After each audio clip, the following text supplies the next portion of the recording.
Hello students, I am Monica Bansal. Today I am going to start the topic cattle farming.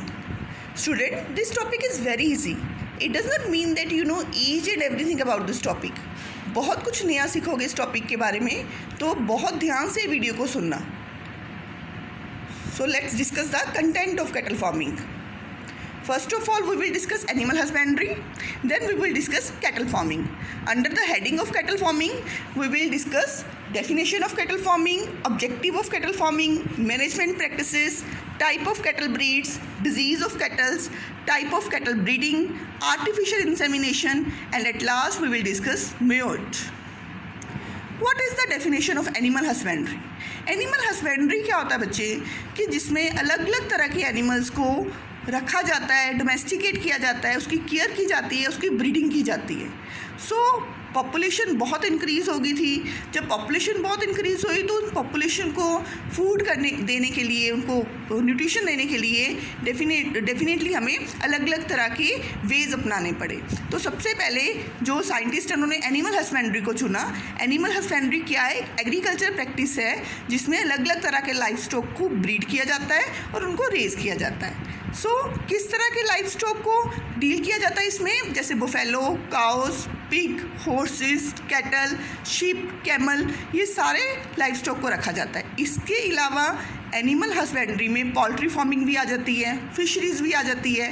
Fisheries में क्या किया जाता है? Fish को रियर किया जाता है, उसको पाला जाता है, डोमेस्टिकेट किया जाता है, या फिर फ़िश को कैच किया जाता है और सेल किया जाता है. इसके अलावा फिशरीज़ में फिशेज़ के साथ मलस्क को और क्रस्टेशियन को भी हम सेल कर सकते हैं. पूरे 70% जो लाइफ स्टॉक पॉपुलेशन है बच्चे, वो इंडिया और चाइना में मिलती है. एनिमल हस्बेंड्री बहुत इंपॉर्टेंट है. इतनी सारी पॉपुलेशन को फीड दे रही है, ये फीड कर रही है. इसकी क्या इंपॉर्टेंस है, लेट्स डिस्कस. सबसे पहले तो क्या इंपॉर्टेंस है? लाइफ स्टॉक प्रोडक्शन करती है, अलग अलग तरह के एनिमल का नंबर इंक्रीज़ कर रही है. दूसरी इंपॉर्टेंस पॉइंट क्या है कि एग्रीकल्चर का इंडिस्पेंसेबल पार्ट है, एक बहुत ही इंपॉर्टेंट पार्ट है एग्रीकल्चर का. एग्रीकल्चर तो प्रमोट कर ही रही है, साथ में फूड सिक्योरिटी भी कर रही है पॉपुलेशन के लिए. तीसरा पॉइंट क्या है? एनिमल हस्बेंड्री में हम फूड तो लेते ही लेते हैं, पर साथ में वूल, स्किन और मटन वगैरह भी हमें मिलता है, जो कि हमें शिप वगैरह से मिलता है. ठीक है जी. उसके बाद काऊ बुफेलो हमें मिल्क देती हैं. और इतना ही नहीं, अगर एनिमल हस्बेंड्री प्रॉपरली हो किसी भी कंट्री में, तो उस कंट्री की पॉवर्टी को हम ख़त्म कर सकते हैं. ये सारी एनिमल हस्बेंड्री की इंपॉर्टेंस थी. Let's discuss about cattle farming. इस टॉपिक में, इस वीडियो में हम सिर्फ कैटल फार्मिंग डिटेल में डिस्कस करेंगे, और दूसरे जो एनिमल हस्बेंड्री के टॉपिक्स हैं वो मैं अपने नेक्स्ट वीडियो में डिस्कस करूँगी. लेट्स डिस्कस कैटल फार्मिंग क्या होती है. कैटल फार्मिंग हम कैटल को रेज करते हैं. कैसे रेज करते हैं? उनको बर्थ से लेके टिल जब तक वो मिल्क देती रहती हैं, हमें फूड देती रहती हैं, तब तक उनकी सारी केयर हम करते हैं. चाहे वो वेटरनरी केयर हो, किसी भी डॉक्टर वगैरह को बुलाना हो, हेल्थ केयर हो, चाहे उसकी न्यूट्रिशन केयर हो, चाहे उसकी रिप्रोडक्टिव केयर हो, सारी केयर हम करते हैं कैटल फार्मिंग में. एक बीफ कैटल फार्मिंग भी होती है. बीफ कैटल फार्मिंग में क्या होती है कि हम कैटल्स को रेज करते हैं ताकि उनसे हम मीट ले सकें. इस तरह से कैटल को रेज करना है ताकि उनका जो बॉडी है, वेट है, वो इंक्रीज़ हो, ताकि हमें मैक्सिमम मीट उससे मिल सके. Objective of cattle farming. Cattle से हमें बहुत कुछ मिलता है, ये आपको पता है कि क्या क्या मिलता है कैटल से हमें. जैसे मैंने अभी बताया, मीट मिल सकता है हमें, डेयरी एनिमल से हमें मिल्क मिल सकता है, बहुत सारे डेयरी प्रोडक्ट्स, चीज़, कर्ड वगैरह मिलते हैं. इसके अलावा हमें जो कैटल फार्मिंग है उससे बुफेलो, ऑक्सन्स वगैरह मिलते हैं, जिससे हम क्या करते हैं, वर्क करवाते हैं एग्रीकल्चर में. लास्ट हमें लेदर मिलता है, जिससे हम बहुत सारे लेदर के प्रोडक्ट्स बनाते हैं. कैटल फार्मिंग बहुत ही ज़्यादा इम्पॉर्टेंट है. कुछ कंट्रीज़ में तो इसकी रिलीजियस इम्पॉर्टेंस भी है, यानी कि इसको पूजा भी जाता है, इसकी पूजा भी होती है कैटल्स की. नेक्स्ट डेयरी फार्म मैनेजमेंट करते हैं. डेयरी फार्म मैनेजमेंट में क्या आ जाता है कि हम कैटल फार्मिंग की मैनेजमेंट कैसे करते हैं, कैटल्स को कैसे रखते हैं हम. सबसे पहले जो बढ़िया ब्रीड की कैटल्स हैं उसको हम सिलेक्ट करते हैं. ब्रीड कौन सी सिलेक्ट करनी है? जिसकी क्वालिटी बहुत अच्छी है, जो बढ़िया क्वालिटी की मिल्क प्रोवाइड करते हैं हमें, और जो डिजीज़ रेजिस्टेंट है. ये सारी अच्छी अच्छी क्वालिटीज़ जिन भी कैटल्स में होती हैं, जिन भी कैटल ब्रीड्स में होती हैं, उसको हम सिलेक्ट कर लेते हैं और उसको ही डोमेस्टिकेट करते हैं. उसके अलावा कैटल्स का हाउस प्रॉपर होना चाहिए, वेल वेंटिलेटेड होना चाहिए, प्रॉपर वाटर वहाँ पे होना चाहिए, कोई भी डिजीज़ वहाँ पे स्प्रेड नहीं होनी चाहिए, डिजीज़ फ्री हाउस होना चाहिए, वहाँ पे डिजीज़ फ्री एनवायरनमेंट होना चाहिए। उसके बाद कैटल की फीड बहुत इंपॉर्टेंट है। जितनी अच्छी हम फीड देंगे कैटल्स को, उतनी ही अच्छी क्वालिटी के वो हमें क्या देगी, मिल्क देगी, और अच्छी क्वांटिटी का मिल्क देगी। सो फीड हम किस में देते हैं, फॉडर की फॉर्म में देते हैं कैटल्स को। सो अच्छी तरह का फॉडर देना है, अच्छी क्वालिटी का, अच्छी क्वांटिटी का, ताकि हम अच्छी तरह के प्रोडक्ट कैटल से ले सकें। स्ट्रिक्ट क्लीनिनेस बहुत ज़रूरी है, हाइजीनिक कंडीशन बहुत ज़रूरी है उसकी हाउसिंग में, ताकि कोई भी डिजीज़ स्प्रेड ना हो सके। जब भी हम उसके मिल्क को क्या करते हैं, स्टोर करते हैं, ट्रांसपोर्ट करते हैं किसी भी कैटल के प्रोडक्ट को, तब भी स्ट्रिक्ट हाइजीनिक कंडीशन होनी चाहिए। सो इस तरह से हम मैनेजमेंट कर सकते हैं ड्यूरिंग द डेयरी फार्म या कैटल फार्मिंग। उसके बाद हम ब्रीड्स करते हैं बच्चे। अलग अलग तरह की टाइप्स होती हैं कैटल्स की, 3 टाइप्स में डिस्कस करा हुआ है हमने, that is a milch breed, broad breed and dual breed. Milch breed क्या होती है, मिल्च ब्रीड में फीमेल जो होती हैं वो बहुत अच्छी क्वालिटी की होती हैं और बहुत अच्छी क्वालिटी का मिल्क प्रोवाइड करती हैं। एग्जाम्पल कौन सी हैं, साहिवाल, गिर, रेड सिंधी। ब्रॉड ब्रीड कौन सी होती हैं, जिसमें बुलक्स जो मेल वाले होते हैं वो बहुत एक्सीलेंट होते हैं। इनकी फीमेल्स इतनी अच्छी नहीं होती, बट बुलक्स मेल बड़े अच्छे होते हैं वर्कलोड में। इसकी एग्जांपल कौन सी होगी, मालवी, नगोरी, खिलारी। थर्ड टाइप है ड्यूल ब्रीड्स की। ड्यूल ब्रीड्स में दोनों अच्छे होते हैं, मेल भी बहुत अच्छी होती है और फीमेल भी बहुत अच्छी होती है अपने वर्क में। जैसे कि फीमेल बहुत अच्छी क्वालिटी की मिल्क देती है हमें, और मेल जो है वो वर्कलोड में बहुत अच्छे होते हैं। इनकी एग्जांपल कौन सी होगी, थार पारकर, हरियाणा, कनकरे। सो ये सारी हैं कैटल ब्रीड्स की अलग अलग 3 तरह की टाइप्स। कैटल डिजीज़ डिस्कस करते हैं। 4 तरह की कैटल डिजीज़ हैं। कैटल डिजीज़ तो बहुत तरह की है बच्चे, मैंने यहाँ पे सिर्फ 4 कैटल डिजीज़ के नाम दिए हैं, आपने सिर्फ नेम ही मेंशन करने हैं। कैटल डिजीज़ आपको डिटेल में नहीं है सिलेबस में। सो कौन कौन सी हो सकती है, जैसे कि बोविन रेस्पिरेटरी डिजीज़ जो कैटल्स के रेस्पिरेटरी सिस्टम पे इफेक्ट करती है। क्लोस्ट्रीडियम डिजीज़, क्लोस्ट्रीडियल डिजीज़ कौन सी होती है, जो उसकी मिल्क प्रोडक्शन को इफेक्ट करती है या रिप्रोडक्शन को इफेक्ट करती है। बोविन वायरल डिजीज़ जो वायरल इन्फेक्शन होती है। हीमोफिलस हिमनस जो कि उसके एक बैक्टीरिया का नाम है हीमोफिलस, जो कि उसको डिजीज़ क्रिएट करती है कैटल्स को। नेक्स्ट है type of cattle breeding. Mainly 2 तरह की कैटल ब्रीडिंग होती है, एक इन ब्रीडिंग, एक आउट ब्रीडिंग। इन ब्रीडिंग की फर्दर कोई टाइप्स नहीं है। आउट ब्रीडिंग की फर्दर 3 टाइप्स है, out crossing, cross breeding and inter specific hybridization. सबसे पहले तो ब्रीड की डेफिनेशन करते हैं। ब्रीड क्या होती है, ब्रीड क्या होती है बच्चे, ग्रुप ऑफ एनिमल्स होता है जो कि एक ही डिसेंट से लिया जाता है, एक ही पूर्वजों से लिया जाता है। और ये जो ग्रुप ऑफ एनिमल है इनमें सिमिलर कैरेक्टर्स होते हैं, जैसे उनकी जनरल अपीयरेंस सिमिलर होती है, उनके बहुत सारे फीचर सिमिलर होते हैं, उनका साइज़, उनकी कॉन्फ़िगरेशन, उनकी बॉडी शेप, उनकी जो क्वालिटीज़ हैं, कैरेक्टर्स हैं अलग अलग तरह के, वो सारे सिमिलर होते हैं। जैसे मिल्क क्वालिटी होगी, मिल्क क्वान्टिटी होगी, इस तरह के ग्रुप को क्या बोलते हैं, एनिमल्स के ब्रीड बोलते हैं। तो जैसे आई हैव डिस्कस्ड अर्लियर कि 2 तरह की ब्रीडिंग होती है, इन breeding and out breeding. In breeding में क्या होता है बच्चे कि जो सेम ब्रीड में से एनिमल हमने रिप्रोड्यूस कराने हैं, इंटरक्रॉस कराने हैं, सेम ब्रीड के एनिमल होते हैं। और आउट ब्रीडिंग में डिफरेंट ब्रीड के एनिमल को हम इंटरक्रॉस कराते हैं। सो 2 तरह की रिप्रोडक्शन होती है, इन breeding and out breeding. In breeding में हम सेम ब्रीड के एनिमल्स को ब्रीड कराते हैं, क्रॉस कराते हैं, और आउट ब्रीडिंग में हम डिफरेंट ब्रीड के एनिमल्स को क्रॉस कराते हैं। इन ब्रीडिंग की प्रॉपर डेफिनेशन क्या है, method of mating of more closely related individual. जो सबसे ज़्यादा क्लोजली रिलेटेड इंडिविजुअल हैं उनको हम क्रॉस कराते हैं, इंटरक्रॉस कराते हैं। इन इस ब्रीड में 4 to 6 जनरेशन में हम सेम ब्रीड में ही क्रॉस कराई जाते हैं। 4 to 6 जनरेशन तक हम सेम ब्रीड में क्रॉस कराते रहते हैं। इसके एडवांटेज क्या है, इसकी बहुत अच्छी एडवांटेज है, ये होमोजाइगोसिटी क्रिएट करती है। जैसे कि एक एनिमल है, एक कैटल है, वो उसकी फीमेल जो है वो बहुत अच्छी मिल्क प्रोड्यूस करती है, हमें ऐसे ही और कैटल चाहिए, तो डेफिनेटली हम उसी ब्रीड में क्या करवाई जाएंगे, इन ब्रीडिंग कराई जाएंगे।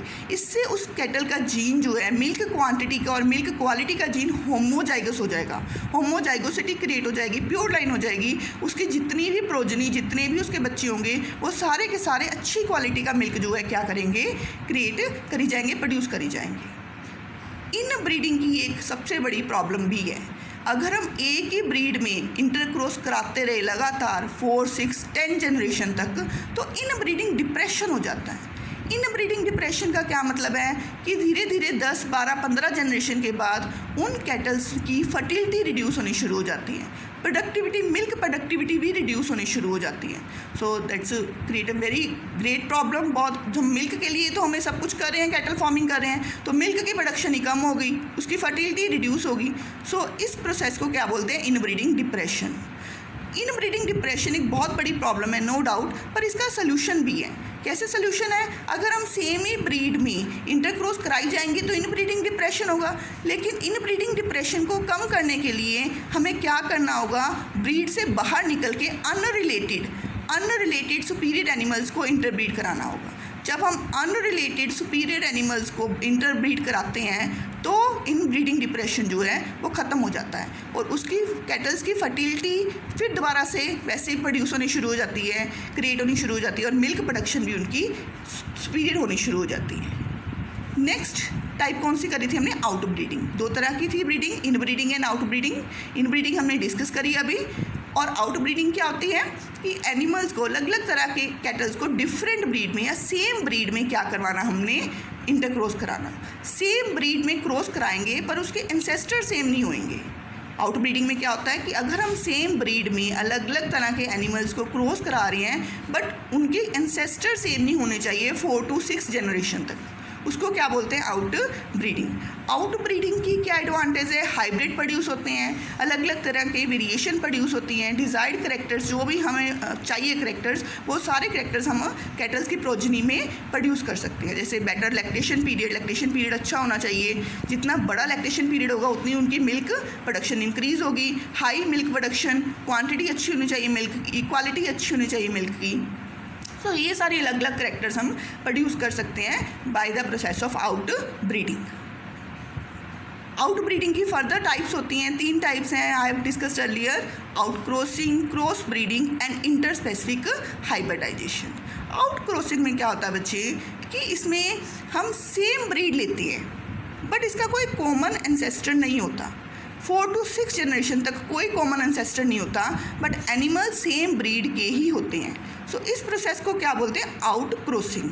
और जो ऑफस्प्रिंग प्रोड्यूस होते हैं, बच्चे प्रोड्यूस होते हैं इस प्रोसेस से, उसको क्या बोलते हैं? Out cross. ठीक है जी।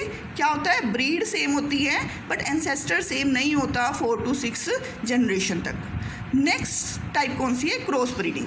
क्रॉस ब्रीडिंग में क्या होता है? ब्रीड डिफरेंट हो जाती है। सुपीरियर मेल एक ब्रीड का हम इंटरक्रॉस करते हैं सुपीरियर फीमेल से, बट सुपीरियर फीमेल क्या होती है? दूसरी ब्रीड की होती है, इसीलिए इसको क्या बोलते हैं? Cross breeding.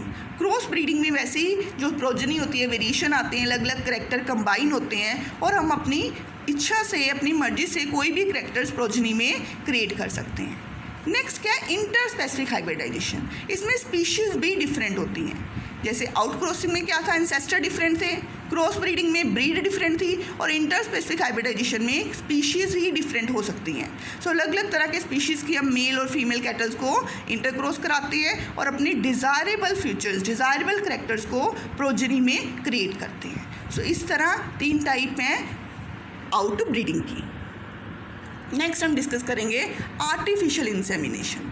आर्टिफिशियल इंसेमिनेशन बच्चे एक प्रोसेस है, ये आर्टिफिशियली हम क्रॉस कराते हैं। कैसे क्रॉस कराते हैं? मेल से हम सबसे पहले स्पर्म कलेक्ट करते हैं, सीमन कलेक्ट करते हैं, उसको स्पर्म को हम स्टोर कर सकते हैं, प्रोसेस कर सकते हैं, कंसनट्रेटेड कर सकते हैं और फिर आर्टिफिशियली उस कलेक्टेड सीमन को हम फीमेल के रिप्रोडक्टिव ट्रैक में इंट्रोड्यूस कर सकते हैं। सो इस पूरी प्रोसेस को क्या बोलते हैं? Artificial insemination. बहुत ही अच्छी टेक्निक है आर्टिफिशियल इंसेमिनेशन, एनिमल्स की, कैटल्स की ब्रीड को इम्प्रूव करने के लिए। जेनेटिकली हम इस ब्रीड को, ऐसी ब्रीड को इम्प्रूव कर सकते हैं और अपने डिज़ायरेबल करेक्टर्स कैटल की प्रोजनी में इंट्रोड्यूस कर सकते हैं with the help of this process artificial insemination. बहुत ही इंपॉर्टेंट है ये मोएड प्रोसेस है, एग्ज़ाम में मोस्टली पूछी जाती है, नहीं तो मल्टीपल चॉइस क्वेश्चंस के लिए बहुत इंपॉर्टेंट है। ये बिल्कुल जैसे मैंने स्टेप दिए हैं वैसे ही करनी है और इसको ध्यान से समझना है। मेड की फुल फॉर्म क्या है? Multiple ovulation embryo transfer. इसका क्या मतलब है कि एक टेक्निक पहले है किसके लिए। सबसे इम्पॉर्टेंट है टेक्निक कि हम सुपर ओवुलेशन करते हैं कैटल्स में। जो हमारी सुपीरियर क्वालिटी की कैटल्स, फीमेल कैटल्स होती हैं, उसको सुपर ओवुलेशन करते हैं, उसको यूज़ करते हैं ताकि हम बार बार उससे एग ले सकें बढ़िया क्वालिटी का और आगे अपनी प्रोजनी को इंक्रीज़ कर सकें, बढ़िया क्वालिटी की प्रोजनी हम प्रोड्यूस कर सकें। सो प्रोसीजर क्या है, स्टेप बाय स्टेप हम डिस्कस करेंगे। सबसे पहला स्टेप क्या है इसमें, हार्मोन्स, अलग अलग तरह के हार्मोन्स लाइक एफएसएच की फुल फॉर्म क्या होती है, follicle stimulating hormone. Follicle stimulating hormone हो गया, ईस्ट्रोजन हो गया, प्रोजेस्टेरोन हो गए। ऐसे हार्मोन्स हम एक फीमेल कैटल की बॉडी में इंजेक्ट कर देते हैं। फीमेल कैटल कौन सी लेनी है, जिसमें सारे डिज़ायरेबल करैक्टर्स हैं, जो आपको लगता है कि बड़ी ही बेटर क्वालिटी की फ़ीमेल है, वो कैटल हमने सेलेक्ट करनी है और उस कैटल में हमने सारे हार्मोन अलग अलग तरह की कंपोजिशन के, अलग अलग तरह की डोज से हमने follicle stimulating hormone, oestrogen and progesterone वो हार्मोन इंजेक्ट कर देने हैं। अब ये जो हार्मोन उस फीमेल की बॉडी में जाएंगे तो उसकी फीमेल की बॉडी का एग नंबर इंक्रीज़ करेंगे। जब उसके एग का नंबर इंक्रीज़ हो जाएगा तो इस प्रोसेस को क्या बोलते हैं, सुपर ओवुलेशन। उसके बाद हम ऐसे ही एक बेस्ट क्वालिटी का मेल लेंगे, बेस्ट क्वालिटी की कैटल मेल जो लेंगे, हम मेल कैटल लेंगे, उससे सीमन कलेक्ट कर लेंगे।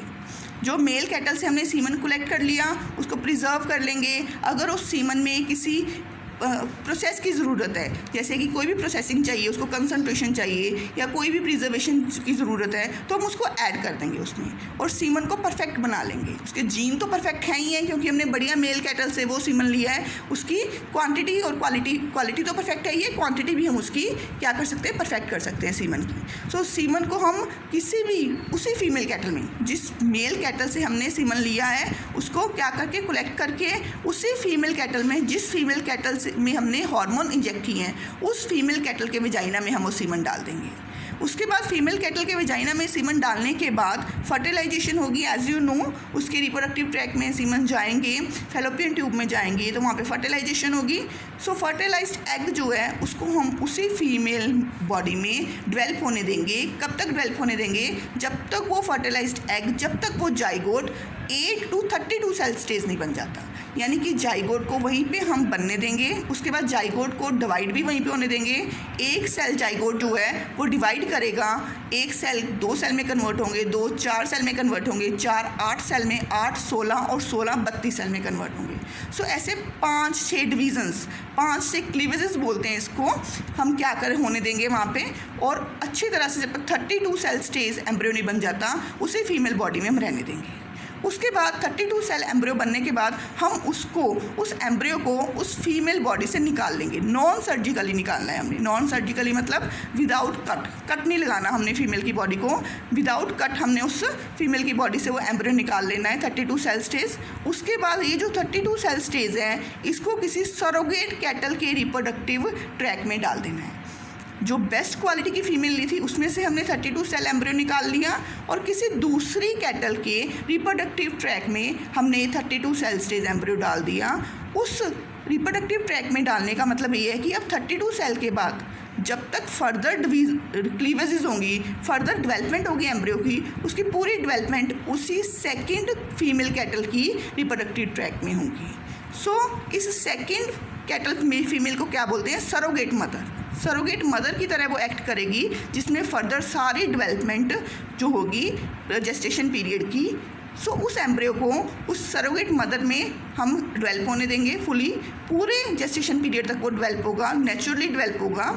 उसके बाद आफ्टर जेस्टेशन पीरियड जब फुली डेवलप्ड बेबी बन जाएगा, हम उस सरोगेट मदर से उसको डिलीवर कर सकते हैं।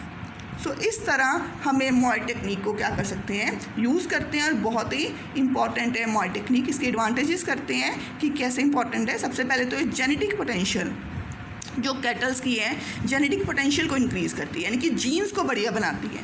हमने बढ़िया क्वालिटी का एग लिया और बढ़िया क्वालिटी के स्पर्म्स लिए और दोनों को फर्टिलाइज़ करवा दिया।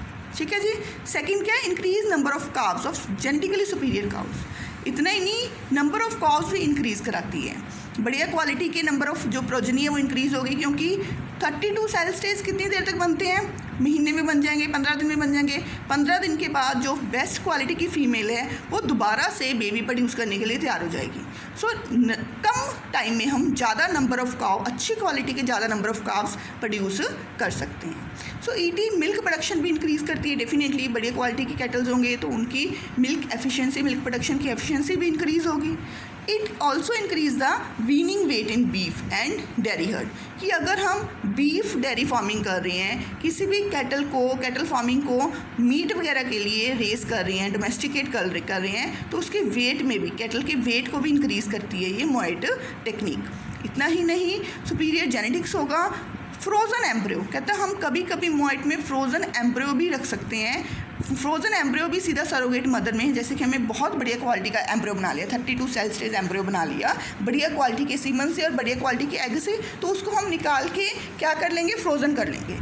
फ्रोज़न कर सकते हैं हम काफ़ी टाइम, लंबे समय तक, और उन्हीं एम्ब्रियो को हम निकाल के सरोगेट मदर में कंटिन्यू करेंगे और उसकी डेवलपमेंट सरोगेट मदर में, तो बाकी की उसकी सारी डेवलपमेंट जो है सरोगेट मदर के यूट्रस में होगी।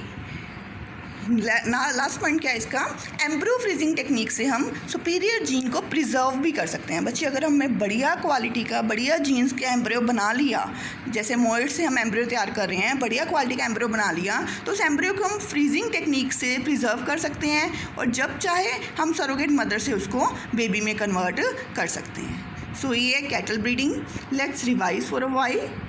जल्दी रिवाइज करते हैं हम। सबसे पहले हमने एनिमल हस्बेंड्री की क्या करी थी?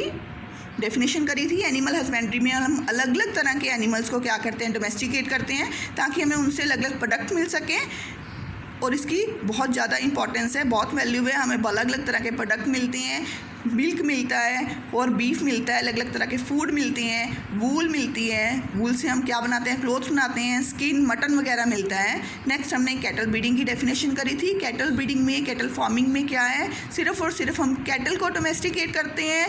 कब से? बर्थ से लेके, उनके बर्थ से लेके, उनके ब्रीडिंग पीरियड से लेके, जब तक वो हमें फूड और मिल्क देती रहती हैं, तब तक उसकी केयर, उसके सारी जो भी उसकी रिक्वायरमेंट है कैटल्स की, हम पूरी करते हैं।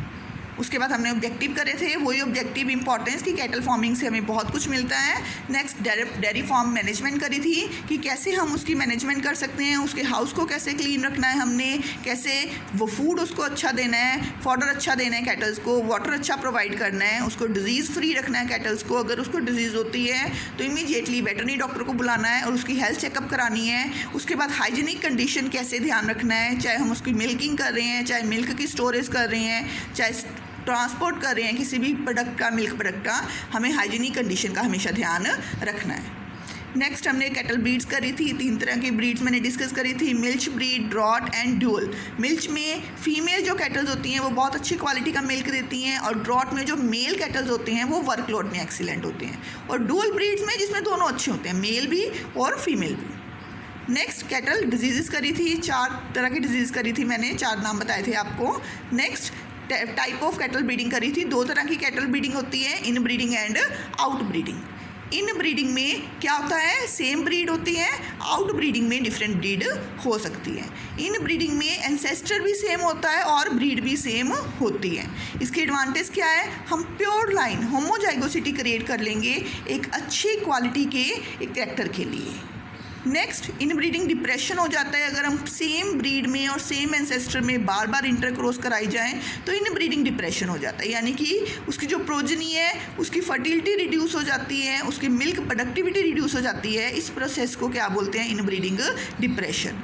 पर इनब्रीडिंग डिप्रेशन को सॉर्ट आउट कैसे कर सकते हैं, ख़त्म कैसे कर सकते हैं? अगर हम दोबारा से उन्हीं कैटल्स को, उन्हीं कैटल की प्रोजनी को अलग ब्रीड में अनरिलेटेड एनिमल से इंटरक्रॉस कराते हैं तो इनब्रीडिंग डिप्रेशन ख़त्म भी हो जाता है, और फिर से उन कैटल की फर्टिलिटी क्या हो जाती है? रीस्टोर हो जाती है, फिर से वो फर्टाइल हो जाते हैं वैसे ही, और फिर से मिल्क प्रोडक्शन उनकी इंक्रीज़ हो जाती है। नेक्स्ट हमने आउट ब्रीडिंग करी थी। आउट ब्रीडिंग में हमने क्या करा था कि ब्रीड सेम हो सकती है पर एंसेस्टर सेम नहीं होने चाहिए, एंसेस्टर डिफरेंट होंगे। सो इसकी एडवांटेज क्या है? हमें अलग अलग तरह के डिज़ायरेबल कैरेक्टर्स एक प्रोजनी में मिल जाते हैं।